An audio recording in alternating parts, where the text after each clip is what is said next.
Oremos nessa tarde pelo irmão Eduardo. Soberano e eterno Deus, aleluia. Pai querido, Deus bendito, santo é o teu nome. Nesse momento, Senhor Deus, nós entramos aleluia. Mais uma vez na sua presença, Pai.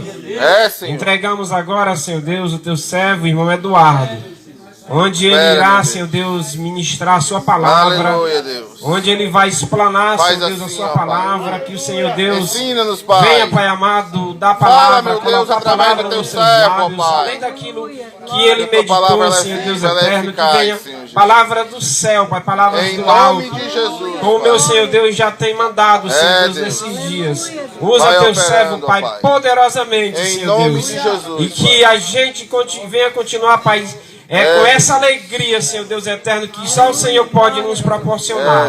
Pai querido, vem tomar cada servo teu nas tuas mãos nessa tarde, Senhor Deus eterno, e que o teu servo venha ser um canal de bênção, Pai amado, nessa tarde para todos nós. Por tudo isso, meu Senhor, eu te peço e te agradeço, em nome do Senhor Jesus Cristo. Amém.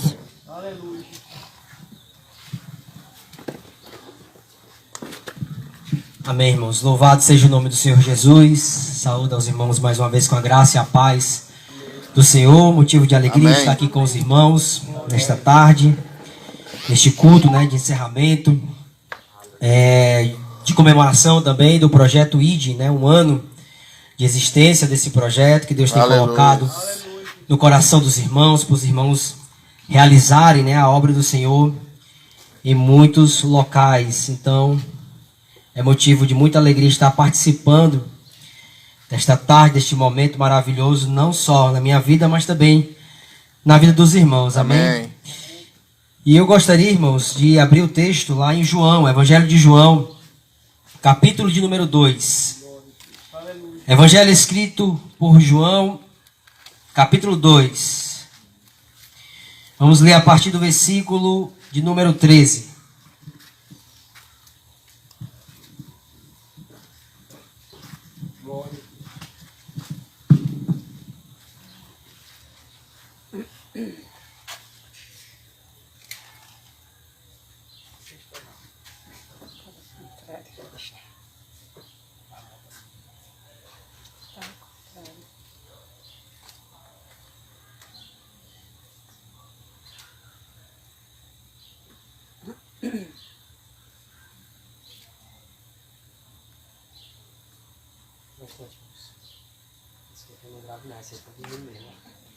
Tranquilo, irmão. Pode ir. Tu sabe agitar aqui mesmo? Colocar pra gravar? Sabe não, né? Coloca aqui junto pra gravar. No meu celular mesmo. Amém, irmãos. Vamos aqui ler, vamos ler. E estava próxima a Páscoa dos judeus. E Jesus subiu a Jerusalém. E achou no templo os que vendiam bois e ovelhas, e pombos, e os cambistas assentados. E tendo feito um açoite de cordões, lançou todos fora do templo, e também os bois e ovelhas, e espalhou o dinheiro dos cambistas, e derrubou as mesas. E disse aos que vendiam pombos: tirai daqui estes, e não façais da casa de meu pai casa de venda. E os seus discípulos lembraram-se do que está escrito: o zelo da tua casa me devorou. Amém, irmãos. Os irmãos podem sentar.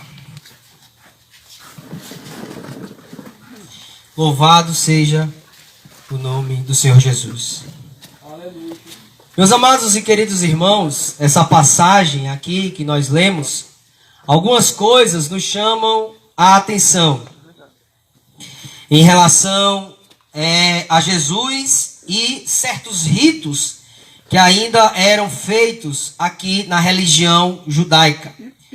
Aqui diz o texto que, aproximando-se a Páscoa dos judeus, Jesus, já no seu ministério, ele subiu a Jerusalém para ali comemorar a Páscoa com os judeus. E diz a Bíblia Sagrada que Jesus, vendo aquela movimentação, ele fez um açoite de cordões e lançou todos fora do templo, também os bois e ovelhas, e espalhou o dinheiro dos cambistas, e derrubou as mesas. E disse aos que vendiam pombos: tirai daqui estes, e não façais da casa de meu pai casa de venda. Em outro texto diz que Jesus disse o tempo em que Jesus passou indo a Jerusalém para ali comemorar a Páscoa judaica, e vendo o que via, aqueles vendilhões roubando coisas e vendendo no templo, a revolta que Jesus não tinha em seu coração por ver coisas que deveriam ser dedicadas a Deus, sendo dedicadas, digamos, à venda, sendo dedicada a lucros de bandidos. E Jesus passou por muito tempo sem tomar uma atitude, porque não tinha começado o seu ministério. Mas após ter começado o seu ministério, ele se sentiu no direito, digamos assim, de expulsar aqueles homens que vendiam aquelas coisas de forma injusta, porque alguns entendem que, como muitas pessoas viajavam a Jerusalém para comemorar a Páscoa, muitos não podiam trazer os seus animais, porque muitos animais poderiam morrer no percurso, porque muitos não teriam condições de sustentar os seus animais. Então, como muitos percebiam que muitos iam para sacrificar e chegavam lá, não tinham animais, o que faziam? Roubavam esses animais e vendiam para que pessoas sacrificassem no templo de Salomão, que já era aqui o segundo templo, se não me engano. Então essas pessoas se aproveitavam da situação para lucrar através dessas vendas. Então Jesus se revolta e Jesus quebra aquelas coisas, dizendo que na casa de seu pai não deveria ser casa de ladrões, mas casa de oração. Aqui, irmãos, é interessante como Jesus considerou ainda o templo de Salomão, como assim nós o conhecemos, como casa de Deus, como casa de contato com Deus. E Jesus também considerou até aqui a Páscoa como algo que estivesse com conexão com Deus. Mas alguns podem até se basear nisso para dizer que Jesus, ele praticava rotineiramente aquelas cerimônias judaicas. Mas nós percebemos através de outros textos que Jesus, através de suas palavras, ele vai, digamos assim, se desvinculando de todas essas cerimônias judaicas. Um exemplo que nós podemos usar é quando Jesus está no diálogo entre ele e a mulher samaritana, em que ela pergunta onde se deve adorar, se no templo dos judeus ou nos montes, como faziam os samaritanos. E Jesus disse àquela mulher que é chegada a hora, e que a hora já era aquela, e que os verdadeiros adoradores não adorariam nem no templo, nem nos montes, mas adorariam ao Pai em espírito e em verdade. Aleluia. Jesus mostrando que a adoração genuína a Deus não estava limitada a um local, mas estava limitada a uma condição pessoal, individual, uma condição espiritual, em espírito e em verdade. Outro momento que nós também vemos Jesus se desvinculando dos ritos judaicos é na própria instituição da ceia, quando nós sabemos que a Páscoa tinha vários elementos, tinham ervas amargas, tinham pães asmos, entre outras coisas. E no momento que Jesus Cristo institui a ceia, ele apenas deixa dois elementos, o vinho e o pão, ou seja, anulando todos os outros elementos da Páscoa, deixando apenas dois, o vinho e o pão. Então nós vemos que Jesus, ele não tinha essa ligação, digamos, intrínseca, total com a religião judaica. Ele estava mostrando que determinadas cerimônias serviam apenas de símbolo, serviam apenas de sinais, né, para futuras coisas que se iriam instituir através daquilo que nós podemos chamar de religião cristã.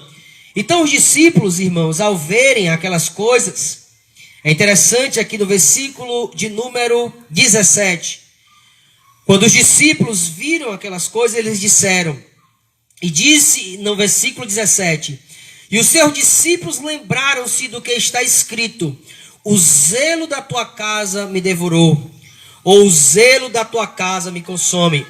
Eles aqui, irmãos, se lembraram do Salmo de número 69, que é um salmo de angústia, um salmo de tristeza, um salmo de temor, onde o rei Davi está temoroso, temoroso por ver que o silêncio de Deus estava ali latente, e ele não estava tendo resposta do Senhor para as suas angústias, e temor pelo fato daqueles que viam em Davi uma referência, ver que Davi estava desfalecido por não ter resposta de Deus, o temor deles se desviarem, e também, meus amados irmãos, de seus inimigos virem e destruírem ali.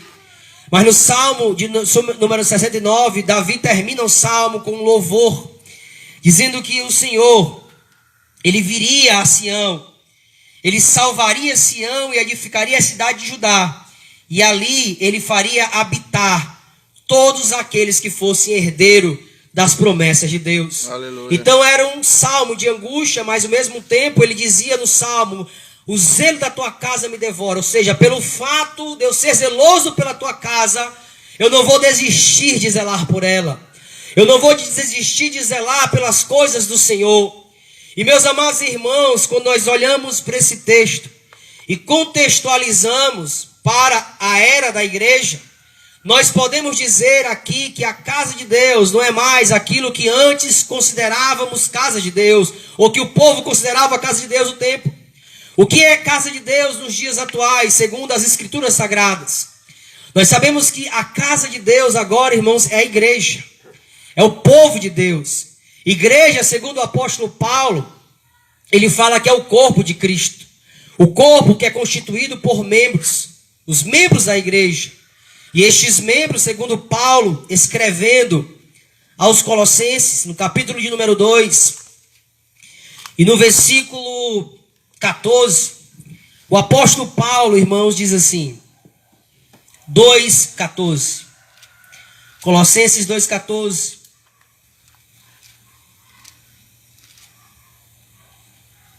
Na verdade, 2,14 é outro texto, mas é Colossenses 1,24.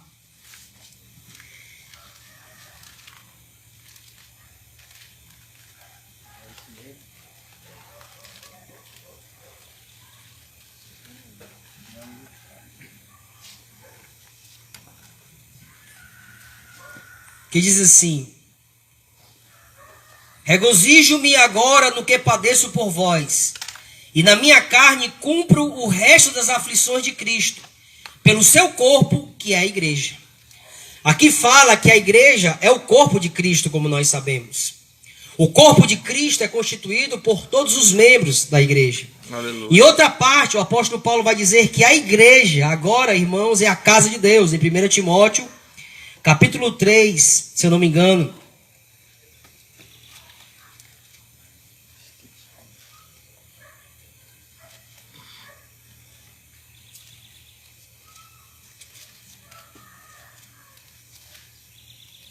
Capítulo 3, como eu disse, 1 Timóteo, capítulo 3, versículo 15.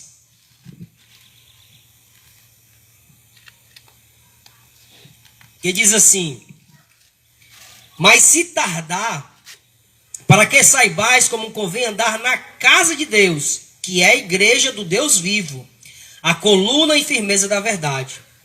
Então nós vemos que agora a casa de Deus, irmãos, é a igreja. No Antigo Testamento, onde era a casa de Deus, onde Jesus ali se referiu: não façais da casa de meu pai casa de ladrões, né? Era o templo. Agora a casa de Deus é a igreja. Então, a casa de Deus, irmãos, nós temos a partir de princípios, né? Como a Bíblia, ela foge a regras e segue princípios. O que eu quero dizer com isso? Que se seguisse a regras, nós tínhamos que acreditar que casa de Deus era um local. Mas como ela não segue regras, segue princípios, o que é casa de Deus agora? Casa de Deus é a igreja. E é interessante que as coisas que eram da casa de Deus, diz a Bíblia, nós devemos ter zelo por elas. Nós devemos zelar pelas coisas que são da casa de Deus. Então, se a casa de Deus, irmãos, hoje é a igreja, nós devemos também ser consumidos pelo zelo das coisas da casa de Deus. Aleluia. Dos princípios, das obras, das coisas da casa do Senhor. Porque nós sabemos, irmãos, que a igreja ela não pode agir conforme o seu bel prazer. A igreja ela não pode agir segundo aquilo que ela planeja na sua cabeça. A igreja, irmãos, ela tem que agir segundo aquilo que estabelece as Escrituras Sagradas. Aleluia. E nós sabemos que uma das ações da igreja, que uma das obras da igreja do Senhor que deve nos devorar, que deve, irmãos, consumir o nosso zelo, deve ser aquilo que o irmão falou aqui no início: o ir por todo mundo e pregar o evangelho a toda criatura. Ou seja, o id. O projeto, irmãos, a qual nós estamos envolvidos. O projeto que não deveria, aleluia, digamos assim, ser uma coisa meramente institucional. Mas deveria ser, irmão, na igreja uma coisa orgânica. Ou seja, não uma coisa que funcionasse de forma planejada, mas de forma natural, de forma a fluir, de forma, irmãos, que nós não tivéssemos que a toda hora, a todo instante, ficar lembrando ao povo de Deus que nós temos que ir às ruas, que nós temos que pregar o evangelho, que nós temos que, por exemplo, vestir uma camisa. Por quê? Porque isso naturalmente deveria nascer no coração dos crentes, porque quando nós lemos as Sagradas Escrituras, nós vemos que Jesus, após a sua ressurreição, após, irmãos, ressuscitar, ele chega aos discípulos e diz, irmãos, com as palavras mais nítidas e mais poderosas que alguém pode falar, ele chega para os discípulos e diz: toda autoridade me foi dada no céu e na terra. Aleluia. Portanto, ide. Ou seja, o nosso ir, irmão, para pregar. Quando nós vamos para pregar, nós não vamos sob a autoridade de homem, nós não vamos sob a autoridade de político, nós não vamos sob a autoridade da terra. Nós vamos, irmão, sob a autoridade daquele que recebeu todo o poder no céu e na terra. Glória a Deus. Ou seja, a gente vai, irmãos, o nosso ir. Aqui foi falado mais cedo de manhã que as coisas da igreja parecem simples aos olhos, mas é porque nós estamos perdendo, parece-nos, a percepção do que, irmãos, nós deveríamos não perder, que era o sentido, o peso do sentido de cada coisa que nós fazemos, quer pareçam simples aos olhos, mas uma vez que nós consideramos como devem ser consideradas, nós vemos, irmãos, a glória do Senhor se manifestando. Aleluia. É por isso que quando nós formos para o evangelismo, quando nós formos para pregar, nós temos que ir na consciência de que nós estamos indo sob o poder do Senhor e Salvador Jesus Cristo. Aleluia. Sob a autoridade do Senhor e Salvador Jesus Cristo. Ou seja, eu creio, meus amados irmãos, que quando eu abrir a boca e falar um simples Jesus te ama, crer que esta simples frase, ela tem o poder de tirar o homem da opressão do pecado. Aleluia. Ela tem o poder de tirar o homem da opressão demoníaca. Ela tem o poder de transformar o homem, irmãos, da condição mais baixa que ele esteja neste mundo.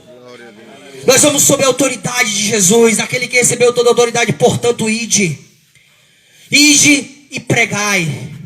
Nós temos que pregar, falar, nós temos que abrir a nossa boca, nós temos, irmãos, que soltar a mensagem que nós temos em nosso, que Jesus tem colocado em nosso coração. Nós temos que fazer mais, como diz o texto, fazer discípulos. Fazer discípulos, irmãos, é passar ensinamentos.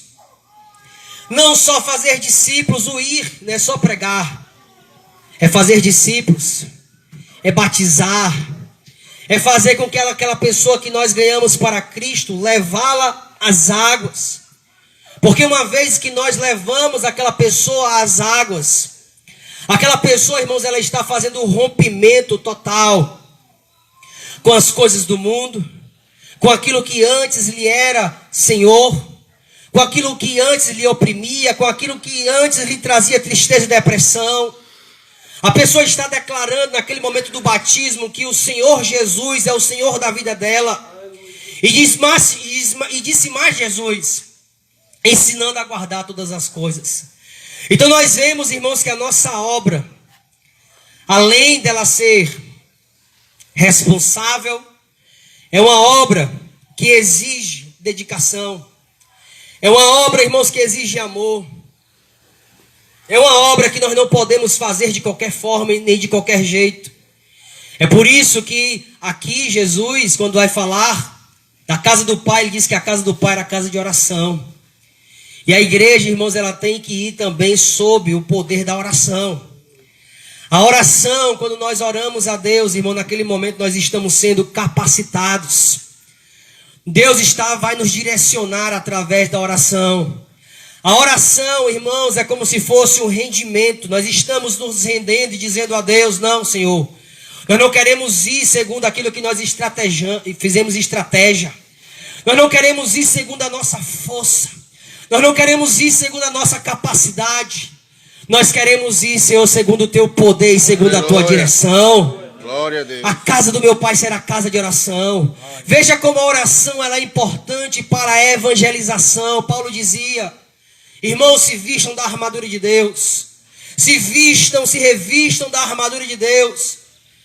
E no final ele diz: orai também por mim, para que me seja dada no abrir da minha boca a palavra, para que o mistério do evangelho seja encoberto. Aleluia. Para que o mistério do evangelho seja revelado.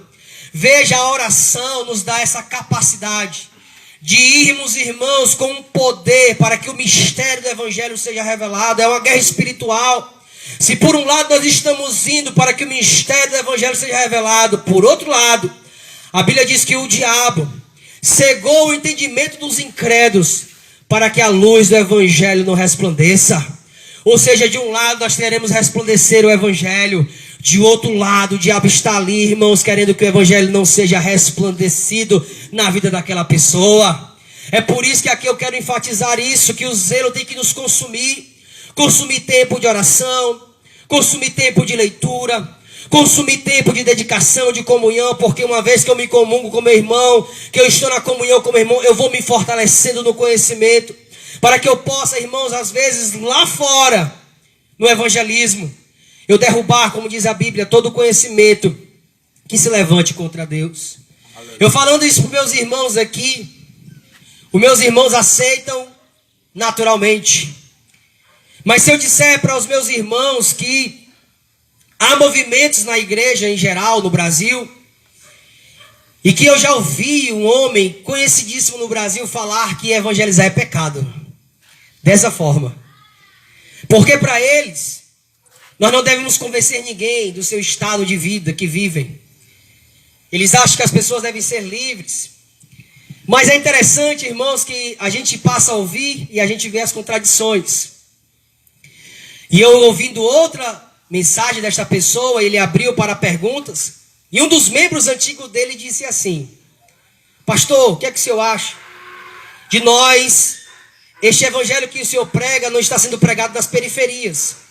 Porque ele sabe que nas periferias, irmãos, o que predomina é isso que nós pregamos: evangelizar, ganhar para Jesus, ganhar almas.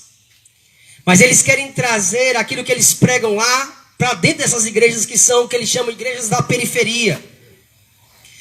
Aí ele diz assim: pastor, e essas pessoas que usam dominicalmente a revista da CPAD, que são pensamentos bem semelhantes ao nosso em relação ao evangelismo, em relação à salvação. O que fazer para levar esta palavra que nós pregamos aqui para estas pessoas? Contradição. Como é que este membro que há muito tempo que está lá, ouve esse pastor dizendo que não é para evangelizar, por exemplo, uma pessoa da Umbanda, porque ele deve ter a liberdade dele religiosa para adorar lá as suas entidades, e este mesmo membro quer trazer para a igreja uma espécie de evangelização. Ou seja, para o bandista eu não evangelizo, mas para os evangélicos eu tenho que evangelizar. Mostrando, meus amados irmãos, que as forças contrárias àquilo que nós pregamos, elas não estão agora só lá fora, não. Elas estão também vestindo aquilo roupagem que nós chamamos de evangélico, que nós chamamos às vezes de irmãos, porque o diabo sabe, meu amado irmão, o poder que há na mensagem do evangelho. O poder transformador que há na mensagem do evangelho. Meus amados irmãos, nós lendo as escrituras sagradas, não temos como pensar de outra forma. Não temos como pensar que quando o apóstolo Paulo falava de evangelismo, Paulo estava falando apenas de ações sociais, apenas de repartir o pão, apenas de ir de entidades sociais e ali cuidar de órfãos, que é uma coisa boa, ou cuidar de pessoas em asilos, que é uma coisa boa, ou visitar presos, que é uma coisa boa, interessante. Paulo só estava se limitando a estas coisas. Não, Paulo falava mais. O que Paulo falava, irmãos, acerca do evangelismo? Veja a linguagem de Paulo aqui em Atos dos Apóstolos, capítulo de número 26, a partir do versículo de número... apenas o versículo de número 18.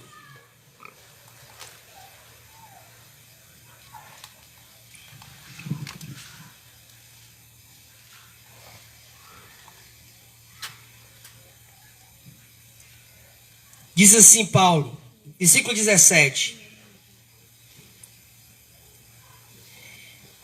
Livrando-te deste povo, ou seja, Jesus livrando Paulo dos gentios, dos judeus e dos gentios, a quem agora te envio, para lhes abrires os olhos, e das trevas o converteres à luz, e do poder de Satanás a Deus, a fim de que recebam a remissão de pecados, e a herança entre os que são santificados pela fé em mim. Na verdade foi Jesus que disse a Paulo, que ia enviar Paulo aos gentios, para lhes abrir os olhos, e das trevas o converteres à luz. Ou seja, Paulo estava falando a qualquer gentio. Jesus está falando a qualquer gentio, em qualquer condição que ele estivesse, tirando-o das trevas para converteres à luz, e do poder de Satanás a Deus. Aleluia. Veja como essa linguagem, irmãos, é uma linguagem muito forte, dizendo que os homens que não estão em Deus, não estão no Evangelho, estão no poder de Satanás, estão na opressão de Satanás, a fim de receberem remissão de seus pecados. Ou seja, aqui não era meramente a transformação, digamos, social, mas era uma transformação espiritual. Porque nós sabemos que a transformação espiritual também, ela culmina numa transformação social. Mas não é apenas, irmãos, uma transformação social, é uma transformação espiritual. Ou seja, tirar a pessoa das trevas para a maravilhosa luz. Tirar a pessoa do poder de Satanás para o poder de Deus, para ela viver agora sobre a influência do poder de Deus. É por isso, irmãos, que o apóstolo Paulo, ele dizia que ele nada na sua vida ele fazia questão, se não fosse pregar o evangelho. Mas de nada faço questão, nem tenho a minha vida preciosa, contanto que eu cumpra com alegria a minha carreira e o ministério que eu recebi do Senhor Jesus, para dar testemunho do evangelho e da graça de Deus. Aleluia. Ou seja, em poucas coisas Paulo fazia questão. O que Paulo interessava a Paulo, irmãos, era tão somente isso, que ele cumprisse com alegria a carreira e o ministério do Senhor Jesus e dar testemunho do evangelho e da graça de Deus. É isso que tem que alegrar o nosso coração. Irmãos, não é motivo de tristeza. Tem pessoas às vezes lamentando, às vezes a gente ouve pessoas lamentando: eu gastei muito tempo no evangelho, eu gastei muito tempo pregando, eu gastei muito tempo fazendo isso. Onde estão os meus benefícios? Cadê as minhas conquistas?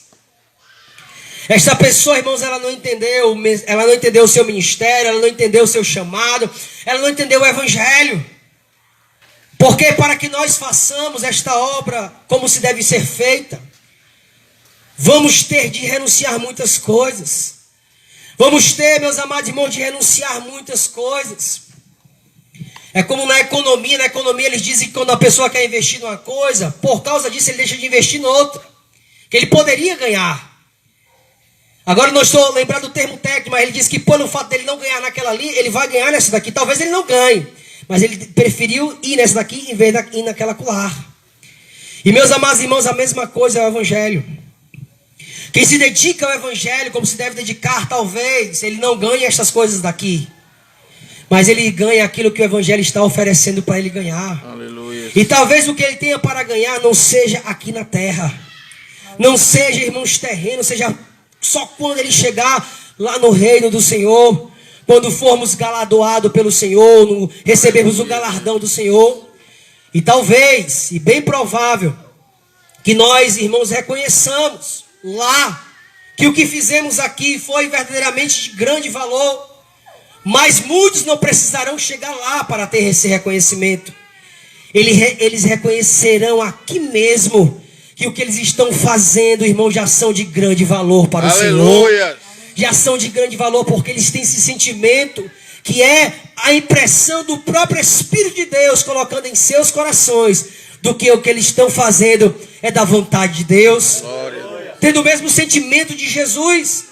Quando disse a mulher samaritana, quando disse aos seus discípulos, quando os seus discípulos quiseram trazer comida para ele disse: uma comida tenho para comer, que é fazer a vontade daquele que me enviou.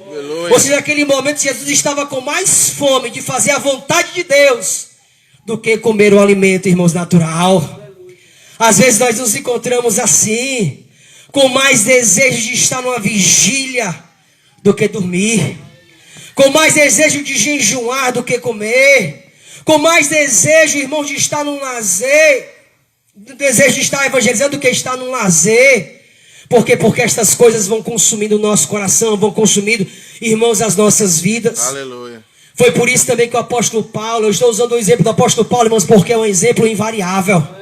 É um exemplo que não pode mais mudar. Então era um homem totalmente dedicado ao evangelho, à pregação. Era um homem totalmente consumido pela obra do Senhor. Aleluia. E ele disse assim, que era no seu coração uma obrigação pregar o evangelho. Ele disse: ai de mim, se não pregar o evangelho.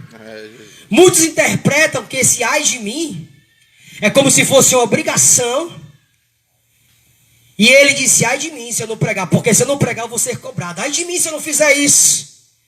Mas não é isso que ele quer dizer. Sabe o que ele quer dizer, irmãos?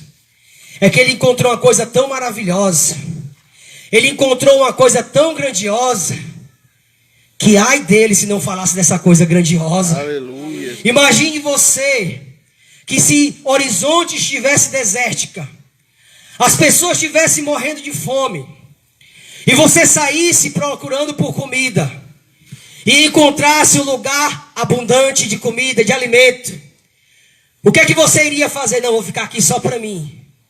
Ou você iria anunciar que você encontrou um local que dá para alimentar todo mundo, que dá para matar a fome de todo mundo? E se você não fosse avisar, qual era o seu sentimento? Ai de mim se não falar isso aqui. Ai de mim se eu não anunciar isso daqui. O que será de mim se eu não anunciar essa coisa abundância? Se eu não anunciar essa abundância? Assim, meus amados irmãos, era o sentimento do apóstolo Paulo. Eu encontrei uma coisa que muitos não encontraram. Eu encontrei um tesouro que muitos não encontraram. Ai de mim se não falar desta coisa. Aleluia. Ou seja, não era um sentimento de obrigação pesaroso, mas era um sentimento, meus amados irmãos, de alegria, de estar anunciando uma coisa que poderia mudar a vida de muitas pessoas. Glória a Deus. Aí ele disse: eu faço de tudo para fazer o evangelho. Eu me faço de judeu, eu me faço de servo, eu me faço de uma pessoa que sem lei, mas tendo lei para com Deus. Eu me faço de tudo para com todos, para poder anunciar o evangelho a todos. Aleluia. Aí Paulo compara, irmãos, a uma corrida.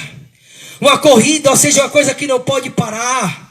Aquele que está no estádio correndo, irmãos, ele não pode parar para descansar, ele não pode parar para beber água, ele não pode parar para dar sinal. Esses dias eu vi um vídeo de uma corrida, de uma troca de bastão, em que uma mulher passou o bastão para outra, e é interessante, ela pegou o bastão, a câmera estava bem de frente para ela, e aquela mulher, irmãos, não tirava o olho da chegada.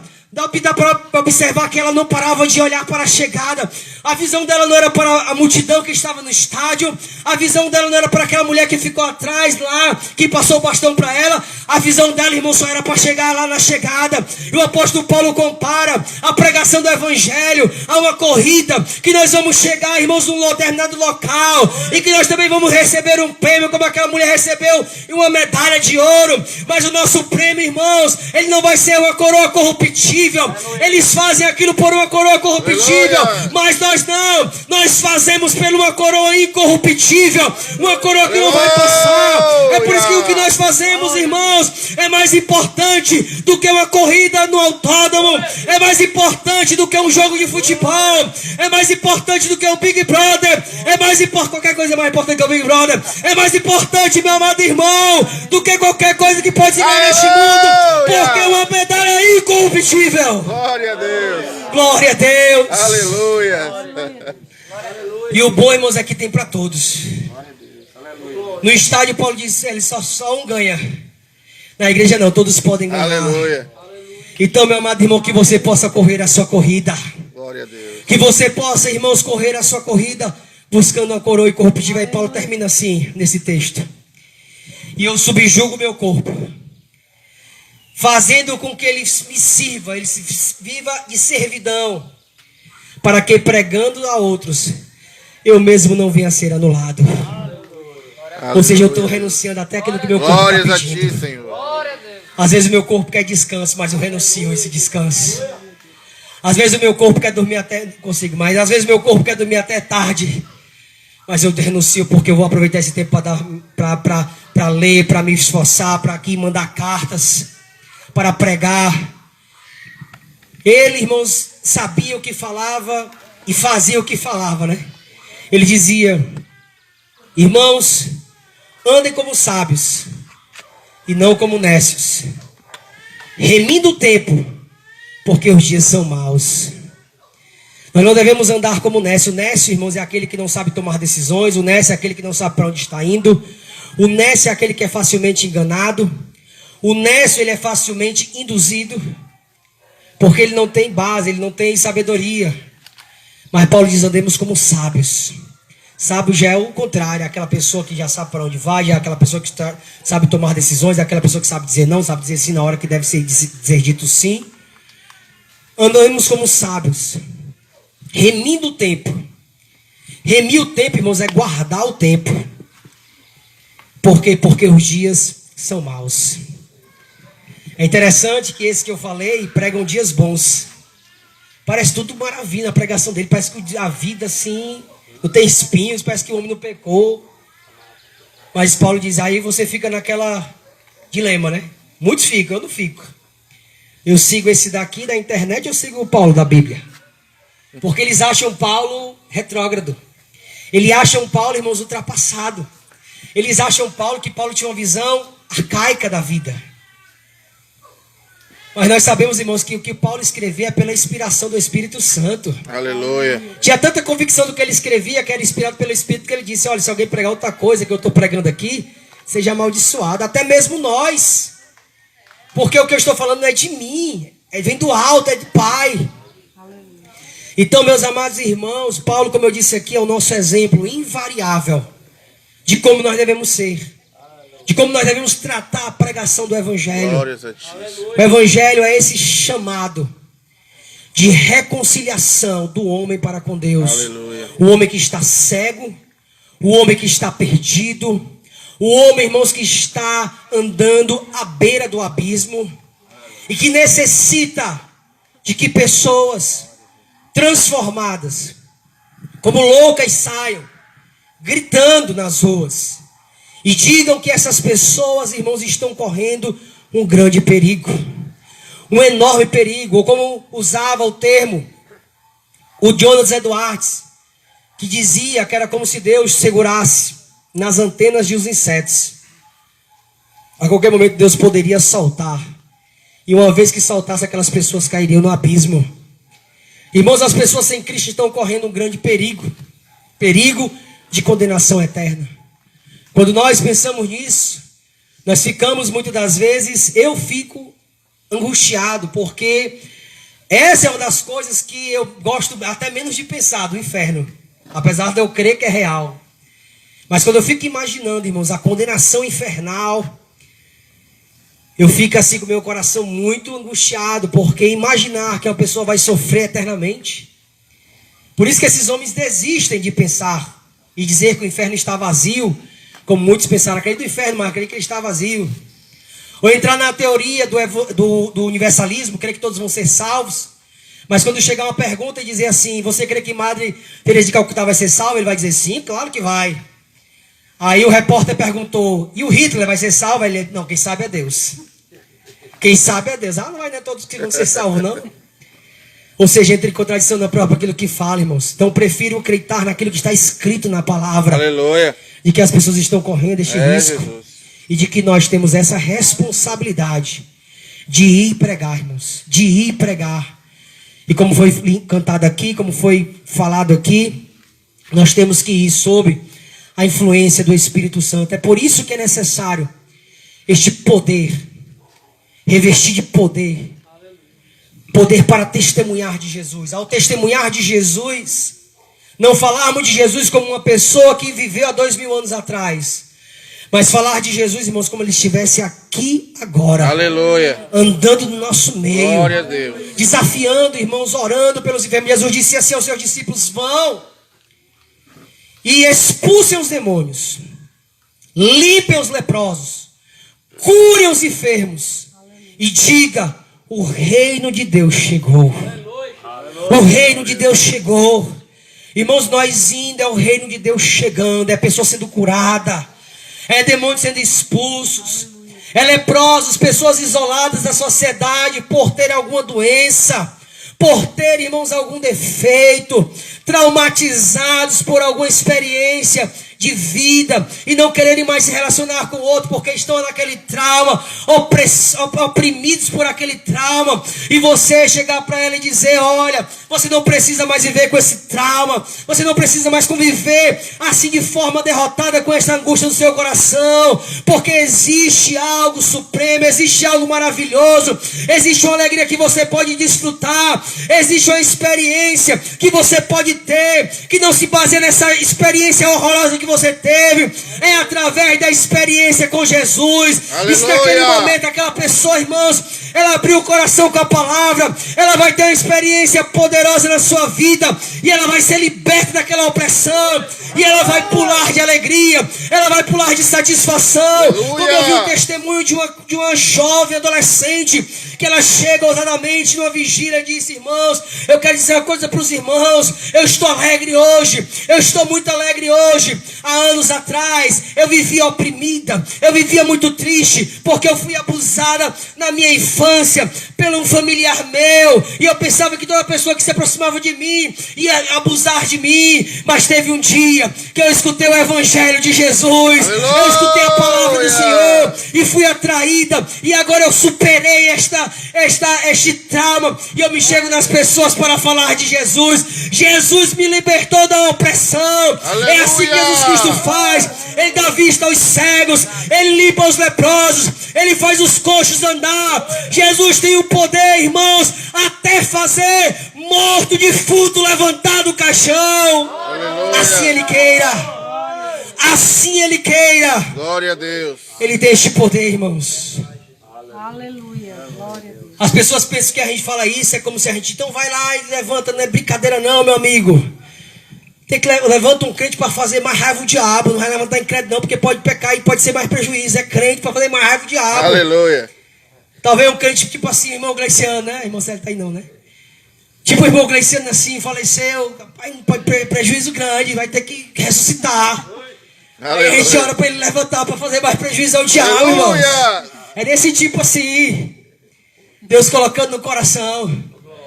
Meus amados e queridos irmãos, esse é o nosso zelo que devemos ter. O zelo de ir, o zelo de pregar. Aleluia. E como os discípulos ali perceberam, o zelo da tua casa me devorou, ou o zelo da tua casa me consome. Esse é o título da mensagem: o zelo da tua casa me consome. Aleluia, Deus. Consome as nossas vidas, consome o nosso coração, os nossos pensamentos. Vão nos ter como fanáticos, vão nos ter como alienados, vão nos ter como loucos, vamos ter como o discurso de ódio, como tudo que eles querem nos intitular. Sempre os cristãos foram intitulados de tudo de ruim, de pejorativo, desde quando existiram. Não vai ser hoje a gente com carinha de anjo que eles vão nos intitular de outras coisas, não, irmãos. Nós não temos que nos preocupar com esses títulos que dão. Nós temos que nos preocupar, irmãos, se nós estamos fazendo aquilo que está escrito nesta palavra. Glória a Deus. Somos pouco rebanho, somos poucos, cada vez mais poucos. Mas, irmãos, por preservar a palavra, Aleluia. por não ceder aquilo que nós temos aprendido na palavra. Mas eu creio que Deus pode fazer grandes coisas, irmãos, pelos poucos. Aleluia. Assim como Deus fez, irmãos, com aqueles 4 leprosos lá no Antigo Testamento. E que eram pessoas desfalecidas e já estavam totalmente desacreditadas de vida. E disseram assim: rapaz, está todo mundo morrendo de fome. Se a gente for lá, talvez a gente consiga alguma coisa. Se não for, vai ficar aqui e vai morrer de fome mesmo. Então vamos lá, vamos tentar a sorte. E diz a Bíblia que eles foram, irmãos, os 4 leprosos. Imagine só, irmãos, pessoas já para morrer andando. Imagine zumbi andando, eram os leprosos. Mas sabe o que foi que Deus fez? Deus fez, irmãos, que aquele som daqueles passos lentos soassem como passos de um exército poderoso. Aleluia, Deus. Glória a Deus. Fazendo com que os seus inimigos corressem. Aleluia. Nós não temos estudo, nós não temos formações, nós não temos isso nem aquilo. Mas eu quero dizer, irmãos, que aquilo que nós fazemos, Deus pode fazer muito poderoso. E fazer com que exércitos inimigos caiam tudo por terra. Aleluia. Nós sabemos, irmãos, o que Deus pode fazer com pouco. Nós sabemos o que Deus fez, Jesus Cristo fez, com 5 pães e 2 peixinhos. Nós sabemos, meus amados irmãos, que Deus fez apenas com 12 apóstolos e letrados. Deus pode fazer muito com pouco. Aleluia. Deus pode fazer muito, irmãos, através daquilo que nós... São poucos, às vezes, que saem para o ID. Eu disse para os irmãos, que às vezes os irmãos eu fico ali com aquele desejo de estar, mas por causa de algumas condições não posso. Mas faço da minha maneira, onde eu estou, pregando o Evangelho, sempre pregando, sempre dando testemunho, para a glória de Deus, na graça do Senhor, porque cremos que esta é a nossa vida. Aleluia. É a nossa sina, a nossa existência, anunciar este Evangelho. Então, que nós, esse ano, como aqui enfatizou esse ano ontem, à tarde, seja um ano, irmãos, decisivo, em que nós possamos isolar, se for o caso, refletir, e saber, irmãos, e poder saber aquilo que nós temos de tirar das cargas que nós estamos levando, que estão nos atrapalhando de nós exercermos aquilo que Deus quer que nós exerçamos na sua obra. Aleluia. Então, isso aqui não está valendo, isso aqui não está me atrapalhando, isso aqui não é útil. E ficar tirando, irmãos, até que sobre só aquilo que é útil para a gente ir. Para fazer o Evangelho de forma leve. Leve no sentido de nós termos leveza de ir. Por mais que saibamos que o que vamos enfrentar não é leve, é pesado. É verdade. Porque vamos enfrentar a força das trevas. Aleluia, Deus. Poder de Satanás. O ódio, muitas das vezes. Às vezes vamos ser feridos. Quem sabe até morrer. Era o meu sonho, né? Eu digo a Deus, Senhor, não deixa eu morrer de besteira, não. Aleluia. Tipo uma topada, cair no chão, essas coisas não. Senhor, de moto, essas coisas não. Senhor, deixa, tipo assim, pregando o Evangelho na praça. Aleluia. Tipo uma coisa gloriosa, né? Mas é da vontade de Deus, irmão. Deus é que sabe. Mas seria uma honra muito grande para mim, seria uma medalha. Como Estevão, né? Sendo apedrejado, eu vejo o céu aberto. E a glória do Senhor. Aleluia. E Jesus em pé aqui para me receber. Que morte gloriosa. Eu, como Pedro, me crucifique como o seu nome. Me crucifique de cabeça para baixo, porque eu não sou digno de morrer como meu Senhor. Aleluia, Deus. Seria uma coisa maravilhosa. Então, meus amados irmãos, por quê? Porque o que importa para nós não é a morte. O que importa para nós, irmãos, é a vida. Aleluia. Por isso que morrer para nós não faz muito sentido assim, de como vai ser ou que hora vai ser. Porque nós já temos, irmãos, a vida eterna. E a nossa esperança é viver eternamente com o nosso Senhor. Aleluia. O melhor ainda é em saber de que esse tempo que nós vivemos aqui, vivemos para a sua glória e para o seu louvor, no agradecimento. Aleluia, Deus. Pelo que Ele fez por nós, que ninguém poderia fazer. E que ninguém pode fazer. Glória a Deus. Então, meus amados irmãos, esta era a mensagem que eu preparei nesta tarde para os irmãos, sobre esta questão, que nós possamos ser devorados pelas coisas da casa do Senhor, né? A casa, a igreja, a obra do Senhor. Então, meus amados irmãos, esta era a palavra. Mais uma vez aqui eu agradeço a oportunidade de ter participado deste momento com os irmãos. Creio que este é um dos muitos momentos que teremos juntos, em nome de né? Jesus. Comemorando e aumentando, vendo mais pessoas envolvidas, né? Até ia falar com o Júnior depois, também com os irmãos, de que seria bom nós influenciarmos, né, congregações a terem um próprio projeto vídeo nas congregações, né? Para depois, quem sabe, se tornar natural. Tipo assim, não precisar que o grupo vá para uma congregação, ou seja, a própria congregação, forme grupos na própria congregação para evangelizarem, para pregarem a palavra. Mas se Deus tem levantado nós inicialmente, né, que nós Aleluia. sejamos esse motor para que outros se despertem para esta obra que é tão necessária e tão fundamental para o desenvolvimento Aleluia. e crescimento da igreja do Senhor. Glória a Deus. Amém, irmãos? Amém. Amém. Vamos ficar de pé. Eu gostaria, antes de passar, fazer uma oração. Amém. Fazer uma oração por este momento também, por a pregação, para que Deus nos abençoe mais e mais. Aleluia!